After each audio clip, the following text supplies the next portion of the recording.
Yeah. Hi everyone, my name is Can Yalçinkaya. Hi everyone, my name is Emilie Walsh. We are joining you today from the Refugee Art Project Studios in Ashfield, Villa. I would like to acknowledge the traditional owners of the land that we are standing on, the Gadigal and Wangal people of the Darug Nation, and their sovereignty was never ceded. This always was and always will be Aboriginal land. We are talking to Emilie Walsh today about her comics. She just released a new comic called Old Cunt. Get it while you can. It's hot stuff. It was selling out in Other World Zine Fair recently, last Saturday, on the 2nd of August 2025. So I will start by asking Emilie, how did you start comics? Tell us about yourself a bit and what made you get interested in comics. Sure. So I've always had an interest in comics.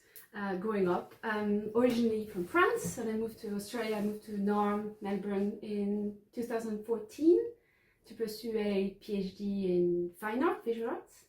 And growing up in France, where there's a big comic culture, it was part of the landscape, and I was reading a lot of it, but I never really thought it was for me to write it. But I'm a visual artist, and I was pursuing this PhD research on adventure in Melbourne at the Victorian College of the Arts. And PhD is quite lonely. It's quite solitary and very cerebral, and it's a very long scope project. So I was losing track a little bit of getting, outcomes throughout the way. And so I started making little zines. Actually, I have my very first little zines here, Artichoke Hearts, that I did in 2017, and I was able to finish it in one day, from the idea to the distribution with a photocopy machine, and give it to my friend at the end of the day.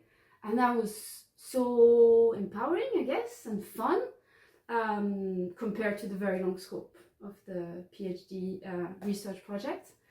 And also, I guess there was something a little bit difficult being a new migrant to this country, English second language, and I guess coming from a bit more of a working class background, going to a fancy art school, doing very cerebral work, art gallery. I guess I thought it was a bit snobby sometimes. So starting to make zines and starting to find my zine community in Melbourne, attending drawing nights at Squishface Studio or at Tree Paper Gallery. I felt way more relaxed hanging out with people a bit more similar to me, maybe. So that was the very beginning of the comics journey. That's interesting. And if we go a bit further back, what made you interested in the comics medium itself? Did you grow up reading comics in France? What kinds of comics did you read? Yep, so I did grow up reading mainstream comics as a kid. There's a big Franco-Belgium scene with, classics like Asterix and Tintin. But then as a later teen, I started getting interested in more indie comic. For instance, the group from L'Association, doing more autobiographical comics like David B. and artists like that. And I remember thinking, I wish I could do that. Maybe it was a little bit daunting at the time. And halfway through the PhD, where I was working on adventure, I had the itch to develop another project on sexuality. And I started writing, journaling in English for the first time. And I felt really free writing in English. Not academic English. I thought writing for the PhD was very difficult and challenging, but journaling and writing for myself in the English language made me feel a bit more free, a bit more punk maybe, because I didn't censor myself in the same way that I did in French, where I feel like I have expertise and I'm going to be very critical of the style. So I was journaling in English for the first time in my life. And I felt like I was 17 again, probably because my English was that of a 17-year-old, full of, spelling error, but it was coming out like a flow, stream of consciousness. More uncensored for sure, because I couldn't really have the same critical, look back on my work. And I ended up with a lot of writing material, diaristic, and I wanted to turn that into an art project. To be honest, at first I thought I would turn into a short film, like I turned into a bit of a screenplay, and then sort of did a storyboard. But the production of a short film involved like a lot of more people, more material, and I had done that before in my art practice, and I felt like that wouldn't work. I was like, oh, wait a minute, I have like a storyboard here. I'll just make a comic. And so it came from a specific art project, writing on sex, that needed a certain medium to be expressed, and it was comic. It came naturally that it was going to be translated into comic form, I think. Yeah, that's very interesting. So I'm also, because I come from a migrant background and writing in English as a second language, I'm really interested to learn more about, your use of the English language in your comics. You're writing in English. Obviously, like I understand, it's coming from your journaling. Journaling is a very private, I guess, thing, and it's for yourself. But when you write to publish and distribute work to the public, and you write in English, what does it mean for you as a migrant, who also speaks English as a second language? I did. Of course, you're right. There's a step from journaling for myself. Where I really don't care about the style and the spelling, to still printing something that I was going to share. But the step up felt way more accessible than academic English that I was struggling through my PhD research. And I had an understanding that it didn't care as much. I know there's a lot of zines and comics that accommodate a bit of spelling error, and I think there's also a poetry to English as a second language, little errors, little way of speaking. I really believe that English belongs to those who speak it anyway.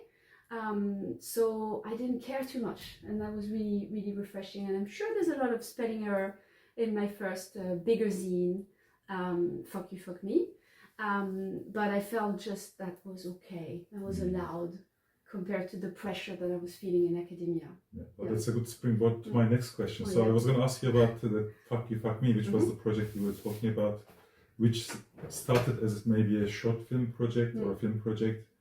Then you decided to make it as a comic. So tell us a bit about what that comic was about, and what you were sort of exploring through making this comic. So Fuck You, Fuck Me, which is my first zine that then turned out to be a much bigger project that I'm still working today on sex today in comic form, is a fictionalized, semi-autobiographical work on a woman who is a bit addicted to sexting, virtual sex.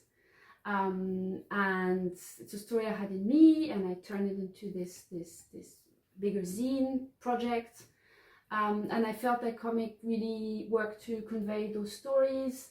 I guess sexting and the relationship to the phone, as like that character favorite sex toy, has almost a relationship to the comics panel, like image in a box, text in a box. And I did feel, and I still today really feel like sex, stories about sex and sexuality can really thrive and blossom in comic form. Obviously, there's an immediacy to the image. You open a comic and you can have images that are quite graphic in both sense of the term, and that's impactful and can be provocative, which talks about sex in a way like sex creates a reaction in you. So I felt like it was a perfect medium to talk about sex, and there's also a way of, I guess, representing the body, full-fleshed, embodied creature, fully drawn and talking and living in the page. Comics also can fragment the body. You can zoom in into sexy parts, and to me that kind of speaks to how we experience directly sexuality as well. We can feel like some part of ourselves are more enhanced, or more glowing, blooming, dripping, all of that sexiness.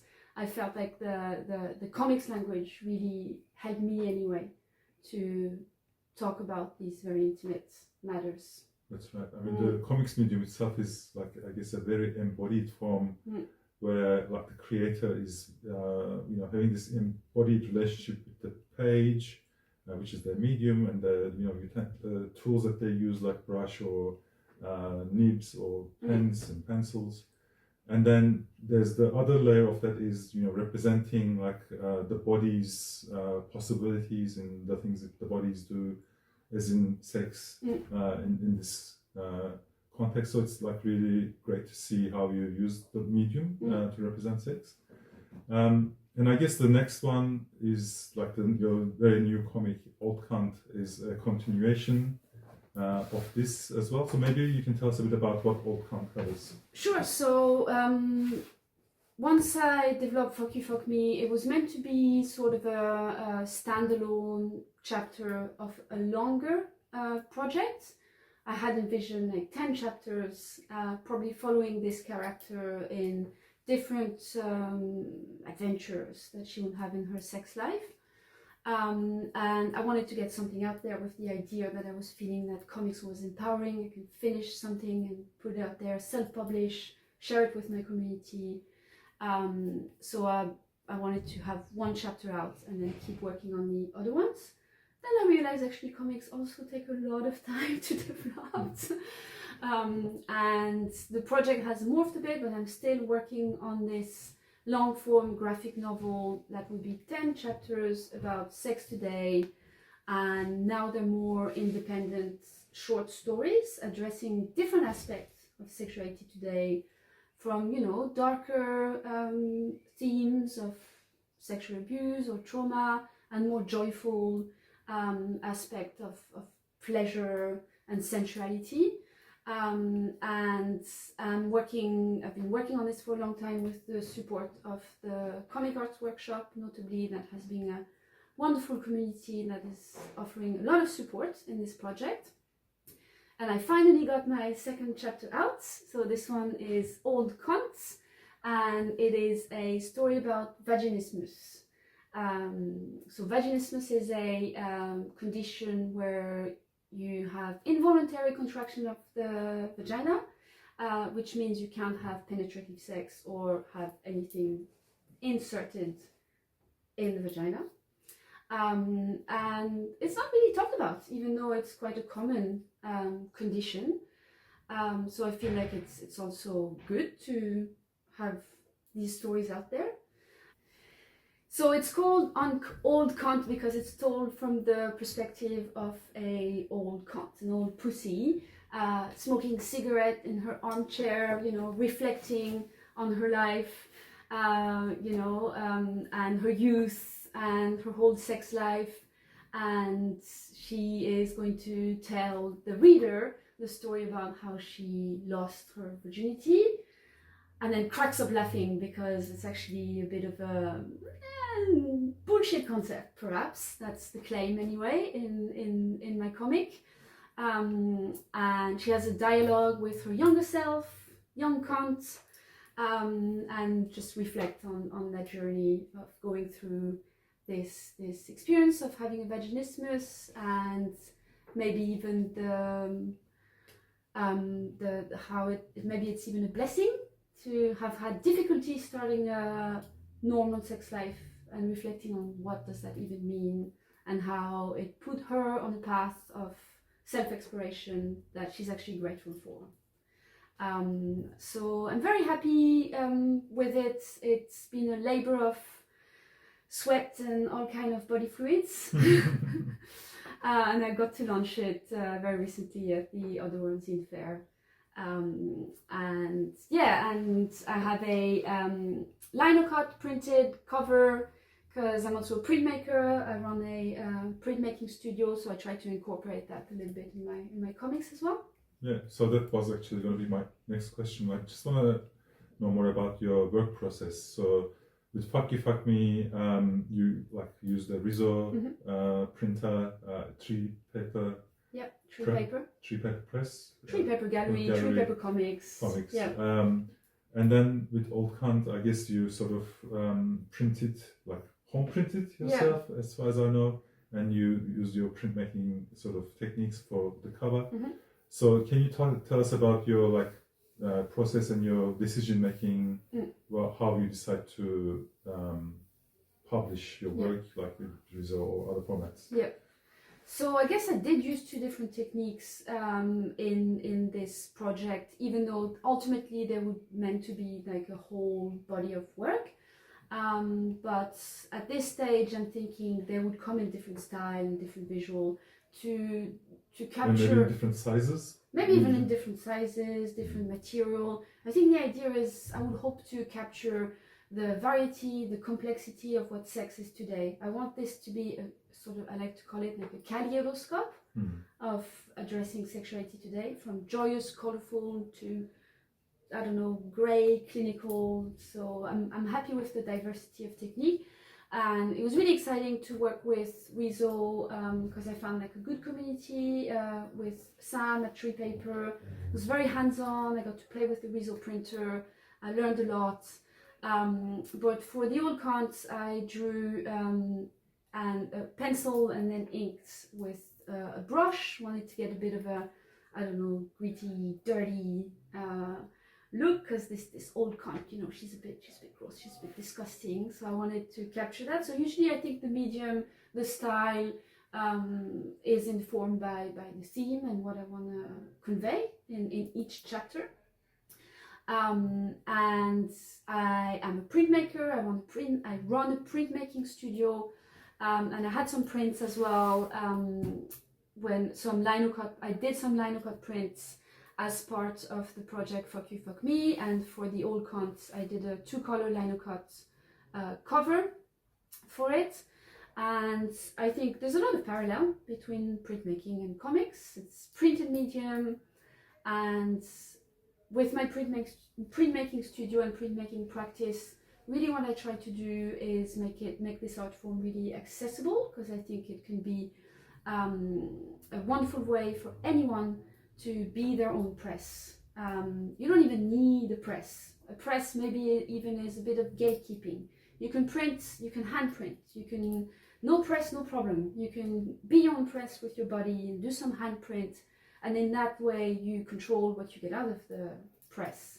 You control the means of production, and it's the same with zines. You don't need to work with the publisher. With printmaking, it's the same. You can, you know, get anything out there, go around censorship, and have that freedom and maybe quickness, if that's even a word. Let's make it a word. English second language. Yeah. That quickness of production. So I do find a lot of parallel between printmaking and comics. So it's important to me to incorporate a little bit of that in my comics.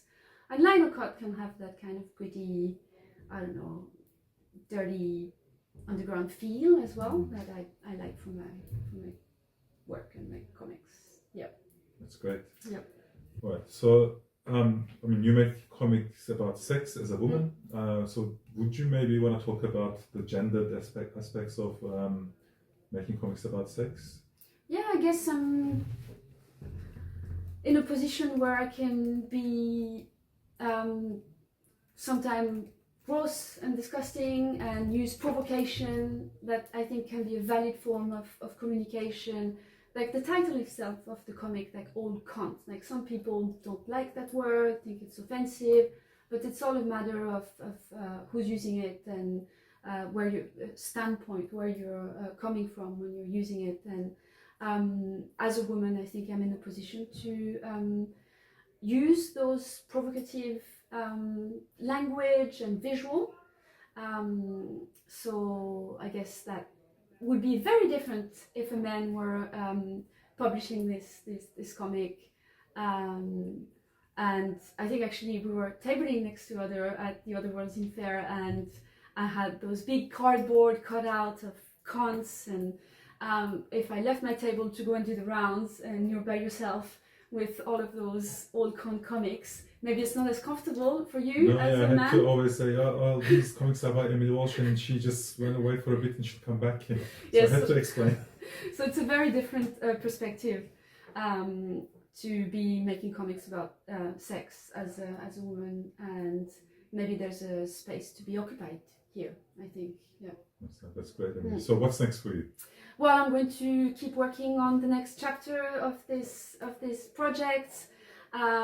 So I have 8 more to do, and I'm still have the support of the comic art workshop that I'm now co-directing with my comic friends Eloise Grills and Lee Rigosi. So I'll be doing the next round of the residency and try to get as much support as I can, because it takes a village. And I think I'm going to be working on the next chapter about maybe actually being bilingual, and what does it mean? What is dirty talk when you're doing it in your second language? So I think that's the next chapter that I'm going to be tackling and push through to get those 10 chapters out of me. Thank you very much, Emilie. Yeah. That's all for today. Thank you. Thanks for watching.